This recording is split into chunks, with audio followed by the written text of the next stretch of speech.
Welcome back नाज़रीन। अचो programme के सिलसिले के अॻिते वधायूं गुफ़्तगू कयूं था मुल्की सियासी मंज़रनामे ते। असां गुफ़्तगू पिया कई बानी पीटीआई जी भेण अलीमा ख़ान जे पारां उहो जेको ॿ मुतालबा साम्हूं आया आहिनि। उन खां पहिरियों जेको आहे फॉर्मेशन कमांडर जी जेका गॾिजाणी थी आहे कल्ह, उन जे हवाले सां गुफ़्तगू पिया कई। पर हाणे नाज़रीन जेको हलूं था पिया हिकिड़े ॿिए मामले जे तरफ़, उहो आहे त हिकिड़ी ॿी धमकी इस्लामाबाद ते चढ़ाई जी हुकूमत खे मिली आहे, अल्टीमेटम मिलियो आहे। उहो मिलियो आहे JUI जे तरफ़ां। मसइलो जेको आहे मदरसनि जी रजिस्ट्रेशन वारो बिल जेको सदर आसिफ अली ज़रदारी साहब रद्द करे छॾियो आहे, जंहिं ते JUI सीख पा थियल आहे। ऐं उन्हनि जेको आहे पंहिंजो JUI जे अमीर सरबराह मौलाना फज़ल रहमान साहब वज़ीर आज़म सां बि राब्तो कयो आहे, जॾहिं त गफ़ूर हैदरी साहब जो चवणु इहो आहे त जेकॾहिं 8 तारीख़ ताईं इहो बिल पास न थियो ऐं त सही न थी त असां जेको आहे इस्लामाबाद तरफ़ मार्च जो फ़ैसिलो कंदासूं।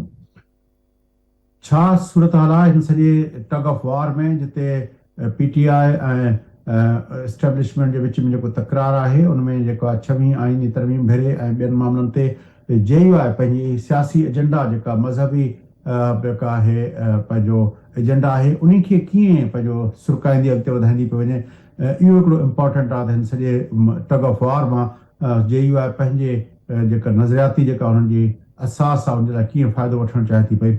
सांगी साहब, कीअं था ॾिसो हिन सॼी JUI जी मूव खे तव्हां? छाकाणि जो इन में नतीजे में इहो थींदो त असांजो जेको मुल्क आहे, असांजी जेको हुकूमत आहे, हिते जेको सॼो सिस्टम आहे, उहो उन खे धिकियो वेंदो हिकिड़ी ख़ासि क़िस्म जी मज़हब परस्ती ॾे। त उहो हिकिड़ो मतिलबु त मुंहिंजे ख़्याल में हिकिड़ी ख़तरनाक ॻाल्हि थींदी। ॿी ॻाल्हि जेका हिन में अहम आहे, जंहिंजो असांखे ज़हन में रखणु खपे, त हुकूमत जे ख़िलाफ़ु जेको हिन वक़्तु PTI ऐं PTI जे बानी जी उन जेके मुतालबा आहिनि, उहो सॼो माहौल ठहियलु आहे, उहो हले पियो, उहो तमामु चोटी ते पहुतल हो, एॾो वॾो टकराव हलियो पए। उन मौक़े ते मौलाना साहब इहो शइ खणी आयो आहे त उन जे बदिरां ही मुतालबो ॾाढो अहम आहे। मतिलबु त हू जेको प्रेशर PTI वारे उन मुतालबे सां आयो पए, जेको हिन जे लाइ जेको सिटिंग गवर्नमेंट आहे, सिटिंग सेटअप आहे, उन लाइ ॾुखियो पिए थियो त हीउ जेको आहे सो इहो ॾियारींदो त भई पाण मज़हबी मामलनि ते त माण्हू ॾाढो भड़की पवंदा आहिनि न, त उहो जेको इन चइजे न, हीउ जेको आहे उन जी भेट में वधीक इम्पॉर्टेंट आहे। त इहो बि हिकिड़ो उनजो पासो आहे। टियों जेको पासो इहो आहे, उहो आहे त जॾहिं इहो 6वीं आईनी तरमीम थी पए, तॾहिं मौलाना साहब पंहिंजो कद काठ तमामु वॾो कयो, ऐं जंहिंमें जेको हू चवंदा आहिनि जेतिरियूं उन जूं सीटूं ई कोन हुयूं, उन खां वधीक उन कयो, त उन जो हिकिड़ो मौलाना साहब खे फ़ाइदो मिलियो। ऐं उहो सॼो जेको आहे हू उन सॼे खे, जंहिंखे हू आम ज़ुबान में चयो भई इनकैश करणु, त उन जे तौर ते हुन कयो आहे। ऐं आंदो आहे त भई असीं हुकूमत खे इन हालत में ॾुखी सूरत हाल में विझी सघूं था। मौलाना साहब खे उहो बि पुराणो आहे, उहे आहिनि सूर त भई जॾहिं इलेक्शन थी तॾहिं बि उनखे का अहमियत ॾिनी वई, उनखां पोइ जेको सेटअप ठहियो पए ओॾी महिल बि किथे उनखे अकोमोडेट न कयो वियो। त इहे सभई शयूं जेके हिते गॾु थी पियूं, प्लस इहो त हिन वक़्तु छाकाणि जो PTI जे ख़िलाफ़ु जेको सॼो आहे सिचुएशन, उन खे कंट्रास्ट करण जे लाइ मौलाना साहब जो इहो पतो कमु ॾेई सघे थो। एजाज अहमद साहब, आप किस तरह देखते हैं कि पीपल्स पार्टी की तरफ से सदर ज़रदारी साहब ने जब उसको रद्द किया है, तो एक तरह से पीपल्स पार्टी ने उसको रद्द किया है। पीपल्स पार्टी शुरू से लेकर जो है वो जिस एजेंडा पे रही है और उसका वाज़ेह मौक़िफ़ रहा है कि मुल्क के अंदर जो इंतहा पसंदी जो बढ़ी है और जो दहशतगर्दी बढ़ी है, उसमें मदारिस का बड़ा रोल रहा है। और उसकी वजह से जो एक्शन प्लान बनाया गया था, नेशनल एक्शन प्लान, उसमें भी मदारिस के हवाले से जो शिकें थी वो शामिल की गई थी। लेकिन अब जमीयत उलमा इस्लाम ने धमकी दे दी है इस्लामाबाद की तरफ। मुस्लिम लीग नून क्या रोल अदा करेगी और ये सारा मामला किस करवट बैठेगा? देखिए, इसके कई पहलू हैं। एक पहलू तो इसका ये है जो अभी सुहेल साहब बात कर रहे थे कि मौलाना फजल रहमान ने इस मौके पर ये बात शायद इसलिए भी, और मुझे भी ये लगता है कि ये शायद इसलिए भी छेड़ी हो कि जो PTI एफर्ट कर रही है, अब जो PTI माहौल बना रही है, उसको जख्म पहुंचे और तवज्जो जो है वो दूसरी तरफ चली जाए। लेकिन जहां तक पाकिस्तान पीपल्स पार्टी की बात है और खुद मौलाना फजल रहमान की और हुकूमत की, ये जब पीपल्स पार्टी मुझे इस पे कुछ कंफ्यूजन का शिकार दिखाई देती है, क्योंकि ये तो बहुत वाजे है ना। इसके ये जो मदारिस जो एक्ट मंजूर हुआ 26 यानी तरमीम के साथ उसके अगले रोज, उसमें एक चीज तो बड़ी वाजे है ना कि एक तो वो तालीम का मामला है जो बच्चों की मदारिस में तालीम होती है, और दूसरा मामला है वो हाउसिंग का। यानी वो जो कई जगहों पर मदारिस पर लैंड ग्रैबिंग का भी इल्जाम लगता है, तो वो सोसाइटी एक्ट के तहत उसको भी कवर मिल जाएगा। ये इसके एक तो ये दो पहलू, तो ये दोनों ही दो वजारतें इसमें मुलव्वस हैं। लेकिन ये दोनों मामला जो हैं ये मरकज के मामला नहीं हैं। तालीम सूबाई मामला है, ये पीपल्स पार्टी को पता होना चाहिए था। ये जो हाउसिंग है ये सूबाई मामला है, ये भी पीपल्स पार्टी को पता होना चाहिए था। लेकिन सारी पीपल्स पार्टी ने इसको वोट किया। मैंने उस वक्त पीपल्स पार्टी के बाद लोगों से ये सवाल भी किया था, तो उस वक्त किसी को कोई समझ में नहीं आ रहा था। मौलाना साहब को खुश करना था, 26वीं तरमीम करवानी थी, तो ये कर लिया। लेकिन मौलाना साहब को भी ये पता है कि ये सूबाई मामलात हैं। अब मौलाना साहब मुझे बताया कि क्या मौलाना साहब बलूचिस्तान में ये कानून मंजूर करवा सकते हैं, मौलाना साहब सिंध में यह कानून मंजूर करवा सकते हैं, या मौलाना साहब खैबर पख्तूनख्वा में यह कानून मंजूर करवा सकते हैं। नून लीग को तो अपनी हुकूमत बचानी है, तो नून लीग और फिर इस वक्त एक फैक्ट ये भी है कि नून लीग भी पीपल्स पार्टी की, चूंकि बिलावल नाराज है तो नून लीग पीपल्स पार्टी को जवाब देना चाहती है, तो शायद वो मौलाना फजल रहमान के साथ खड़ी हो जाए। लेकिन ये मसाइल जो हैं ये आगे चलकर अगले दिनों में ये मौलाना के अपने गले भी इसलिए पड़ेंगे कि ये सूबाई खुद मुख्तारी का भी मामला है।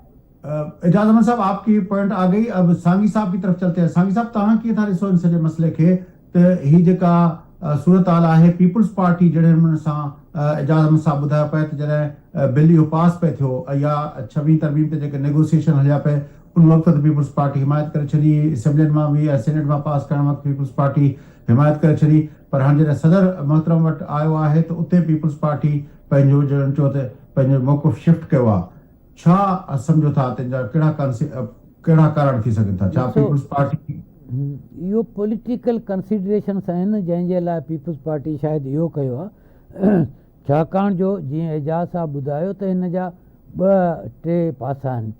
हिकिड़ो पासो इहो बि हिकिड़ो, जीअं तव्हां तर्जुमो पेश पियो कयो, त इहो बि हिकिड़ो गेम जो हिसो आहे त भई ही बल हुते वेंदो ऐं सदर उनखे वापसि करे छॾींदो, ताकी हुन इशू जी जाइ ते हिकिड़ो नओं इशू क्रिएट थिए, मुल्क जे अंदरि जेको डिबेट जो मौज़ू थिए। हा, इहो ॾाढी मज़ेदार शइ आहे त भई पाण वटि जेके रद पचा जा मामला हूंदा उन में फ़र्क़ु तॾहिं पवंदो आहे जॾहिं इहो ॾिसबो कहिड़ी शइ केतिरे मिक़दार में कहिड़े मौक़े ते कहिड़े तरीक़े सां विधी वञे। त ही सभु शयूं जेके आहिनि से इहे आहिनि मसाला, त उहे कहिड़े तरीक़े सां केॾे मरहले ते ऐं कहिड़े तरीक़े सां विधा वञनि।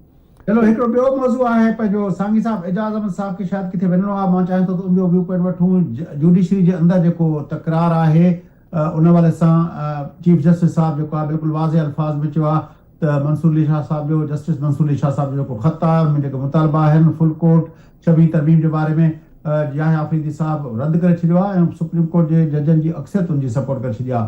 क्या अपडेट्स हैं अपना एजाज अहमद साहब और क्या तज्जिया है? जी देखिए, अपडेट्स तो यही है कि आज जब सुप्रीम जुडिशल काउंसिल के आज बुनियादी तौर पर 3 इजलास शेड्यूल थे और तीनों हुए हैं, जिनमें एक जस्टिस शाहिद बिलाल की तकर्री थी, 2 एक सिंध हाई कोर्ट में तकर्रियां थी एडॉक जजिस की, और फिर लाहौर हाई कोर्ट में तकर्रियां थी। और ये इसको ऐसे ही हुआ, लेकिन आज इसमें तज़किरा भी हुआ है जस्टिस मंसूर अली शाह के खत का।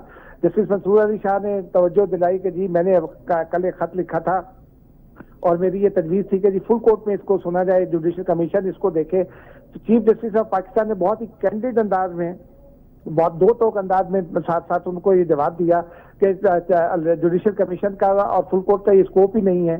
और जस्टिस मंसूर अली शाह ने एक बुनियादी सवाल भी पैदा किया, लेकिन कुछ और फैक्ट्स भी रिवील किए हैं। जो फैक्ट्स रिवील किए वो तो ये हैं कि अभी तक जो अज़ाइम हैं, जो नून लीग और पीपल्स पार्टी ये शक का इज़हार करती रही हैं बाद जजिस के हवाले से कि वो बानी पीटीआई का साथ दे रहे हैं, वो उनको निकलवाना चाहते हैं और वो हुकूमत को ख़राब करना चाहते हैं, तो वो सेंटीमेंट मौजूद है। वो सिर्फ थोड़ा सा दब गया था और वो इंतज़ार कर रहे थे मंसूर अली शाह साहब और दीगर उनके साथी के मौके पर उसकी बात करें।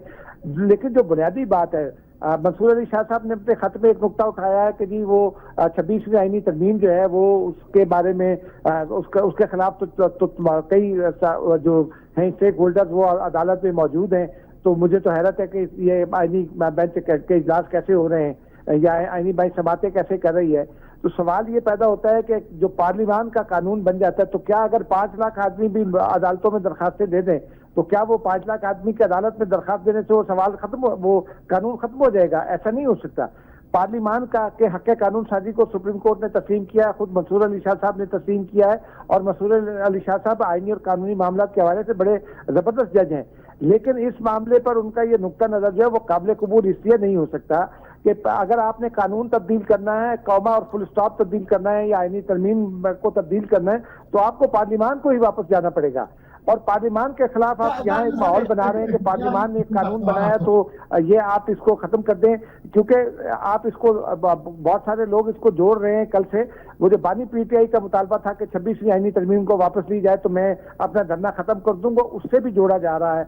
और फिर जो इस्लामाबाद हाई कोर्ट में जो कुछ भी हो रहा है तो इसका मतलब ये है कि गेम अभी इस्लामाबाद हाई कोर्ट की सतह पर या अदालती सतह पर टॉप लेवल की अदालती सतह पर गेम अभी ऑन है।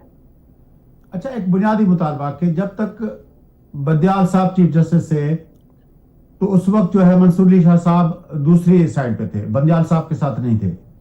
लेकिन जैसे बंदयाल साहब हटे हैं और फिर ये मामला हुए कि वो चीफ जस्टिस मंसूर अली शाह साहब नहीं बने हैं तो उसने फिर वो समझे कि एक अपोजिशन की वो जो सीट थी वो जो पहले जस्टिस अपना काजी फायज साहब के पास थी वो अपना खाली हुई, क्योंकि काजी फायज साहब के जाने के बाद अब वो मंसूर अली शाह साहब जो थे वो अपना आ गए हैं, अपना हमारे इस तरफ दूसरी तरफ आ गए। आपको लगता है कि ये स्विचिंग जो है मंसूर अली शाह साहब की जो पोजीशन है वो उसके पीछे क्या मुहर्रिकात है? जी देखिए, उस वक्त तो ये लगता था कि मंसूर अली शाह साहब बहुत आइन और कानून की बात कर रहे हैं और आइन और कानून की बात करते भी हैं। लेकिन अब चूंकि अगर वो आइन और कानून के मुताबिक भी बात कर रहे हों तो आइन में कॉन्फ्लिक्ट ऑफ इंटरेस्ट का नुक्ता भी होता है। कॉन्फ्लिक्ट ऑफ इंटरेस्ट ये है कि आप चीफ जस्टिस ऑफ पाकिस्तान बनना चाहते थे, आप नहीं बने। अब आप ऐसी बातें कर रहे हैं जो पार्लियामान की सॉवरेनिटी के खिलाफ है, तो इनसे गुरेज करना चाहिए। फिर पिछले कुछ अरसे से जब ये मामला चल रहा था उस वक्त बहुत सारे लोगों ने और बहुत सारी स्टोरीज भी बताई थी कि बैरून मुल्क कितने दौरे हैं, कब कब क्या हुआ। तो उन चीजों को भी देखने की जरूरत है। बाद औक़ात वाकयाती शहादतें हमें इंतकामी खबरें लगती हैं, लेकिन वो बाद औक़ात दुरुस्त भी होती हैं। और इसलिए मैं ये कह रहा हूँ कि गेम अभी ऑन है। अगले कुछ दिनों में, कुछ महीनों में इसके हवाले से बाकी मामला तय हो सकेगा, क्योंकि पिछले कुछ दिनों से एक खबर ये भी फीड की जा रही थी और इन्हीं सर्किल्स की जानिब से की जा रही थी जो एंटी हुकूमत सर्किल्स हैं कि मंसूर अली शाह साहब और जस्टिस मुनीब अख्तर इस्तीफा देने वाले हैं। इस्तीफा उन्होंने नहीं दिया, लेकिन बहरहाल ये गेम अभी ऑन है। आगे आगे देखिए होता है क्या।